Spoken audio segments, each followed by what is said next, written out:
en Colombia, esta ha sido una semana complicada para el presidente Gustavo Petro, al que le han abierto distintos frentes, con crisis ministerial, protestas campesinas y sospechas de corrupción en contra de su familia.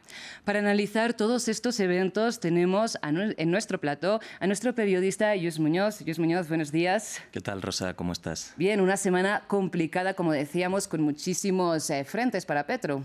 Tú misma lo dices, podemos decir que estamos ante una de las semanas más críticas desde que Petro es presidente, en la que ha habido de todo, desde 3 destituciones ministeriales e incluso una batalla tuitera entre Petro y su contraparte de Salvador, Nayib Bukele. Como son muchos frentes, empecemos concentrándonos por una de las noticias también, y ha sido un informe del Comité de Derechos Humanos de Naciones Unidas que mezcla esperanza y condena hacia Colombia. 2022, uno de los años más violentos, pero también dice este comité que tiene fe, esperanza en el plan de paz total de este gobierno de Petro. Así es, Rosa. Este informe anual del Alto Comisionado de los Derechos Humanos estuvo presentado por la representante Juliette de Rivero, en el que dijo que había aumento de la violencia en 2022, acercándonos a cifras similares a las de antes del acuerdo de paz entre el Estado y las FARC de 2016. Centrándonos en estos datos, podemos ver cómo los líderes sociales hubo 116 asesinatos en 2022, un incremento a los 100 de 2021. También las masacres pasaron de las 78 de 2021 a las 92 de 2022. También hubo 50 excombatientes de las FARC asesinados y ya son 355 al menos los asesinados desde el año 2016, en el que hubo la firma del acuerdo de paz. También hubo 103 miembros de la fuerza pública asesinados y otro aumento en el número de desplazados. De 72.000 pasamos a 82.000, por lo que, como decías, Juliette de Rivero se mostró preocupada, pero también esperanzada ante esas reformas que el gobierno de Gustavo Petro quiere acometer, como entre ellas la paz total, que busca la fin del conflicto a después de 6 décadas, y en la que también Juliette de Rivero dijo que estas reformas van a necesitar tiempo. En relación a esta esperanza que comentas, Lluís, precisamente el presidente Gustavo Petro, en medio de este aluvión de problemas, se felicitó concretamente al Ministerio de Defensa y de Interior por la liberación de los 79 policías y 6 civiles que, como avanzábamos en los titulares de este informativo, fueron liberados ayer viernes después de ser retenidos el jueves en medio de una protesta campesina. Profundicemos en esto. Sí, así es. San Vicente del Caguán es un municipio ubicado en el sureño departamento del Caquetá, que es la puerta de entrada al Amazonas y que destacamos que era uno de los bastiones de las FARC. Allá durante un mes hubo protestas campesinas debido a que una empresa petrolera, Emerald Energy, que es una filial de una petrolera china, no había cumplido con los compromisos de 42 kilómetros de pavimentación de una vía maltrecha por todo el tipo de cargas que salen de las instalaciones petrolíferas.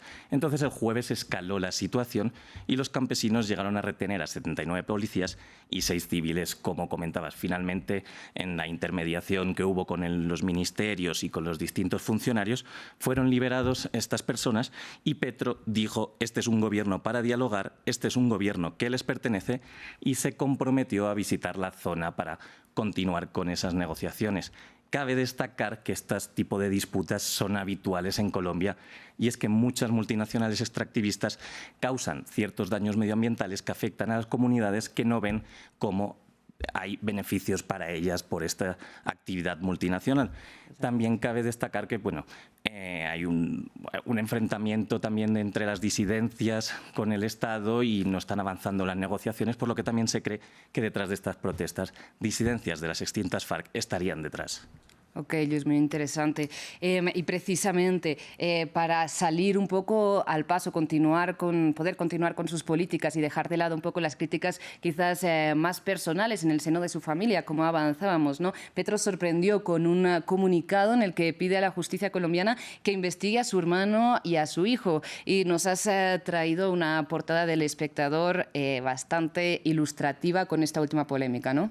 Veamos esta portada del Espectador, donde se ve en primer plano a Gustavo Petro detrás a su hijo Nicolás Petro y titulan con un contundente: a sus espaldas. Y es que el jueves Gustavo Petro emitió un comunicado en el que pedía a la Fiscalía que investigase a su hijo Nicolás Petro, pero también a su hermano Juan Fernando Petro. Al parecer, Nicolás Petro habría prometido beneficios presidenciales a narcotraficantes y paramilitares a cambio de dinero que financiaría la campaña de Gustavo Petro. Sin embargo, esto fue revelado por la exmujer de Nicolás Petro en la revista Semana. Sería Nicolás Petro quien se quedó esos fondos y no fueron destinados finalmente para la campaña. En el caso del hermano Juan Fernando Petro, la Fiscalía le está investigando por haber prometido beneficios judiciales a paramilitares y narcotraficantes para entrar dentro de la paz total a cambio de pagos. El alto comisionado para la paz de Colombia ha confirmado uno de estos casos, por lo que, como decía también el diario El País en su artículo, decían como que Gustavo Petro, a diferencia del filósofo Albert Camus, en lugar de escoger cuando decía que entre la justicia y su madre, escogía a su madre, Gustavo Petro, entre su familia y la justicia, ha escogido la justicia en este caso.